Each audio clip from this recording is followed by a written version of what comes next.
नमस्कार, मी ममता सिंधुताई सपकाळ आणि आपण बघत आहात फ्रायडे फॅक्ट्स.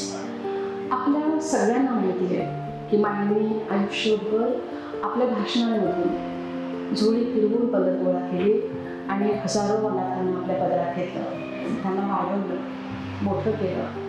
माईंनी कायम आम्हाला शिकवताना, आमच्यावर संस्कार करताना हे आवर्जून सांगितलं होतं की जे आहे ते वाटून घ्या, कारण आपली संस्कृती वाटून घेण्याची आहे. माईंनी अनाथांची यशोदा ही विरोधावली कायम अभिमानाने मिरवली आणि ती साध्यही केली. माईंच्या पश्चात हा विचार करूनच निर्मिती झाली पद्मश्री डॉक्टर सौ सिंधुताई सपकाळ यशोदा माई राष्ट्रीय पुरस्काराची. कारण आजही समाजातल्या दुःखितांसाठी, वंचितांसाठी जी लोक, ज्या संस्था तळमळीने काम करतायत त्यांच्यापर्यंत हा आशीर्वाद पोचायला हवा, त्यांच्यापर्यंत ही प्रेरणा पोचायला हवी. आणि म्हणूनच आम्ही माईंच्या दर स्मृतिदिनी हा पुरस्कार अशा व्यक्तीला किंवा अशा संस्थेला देत असतो.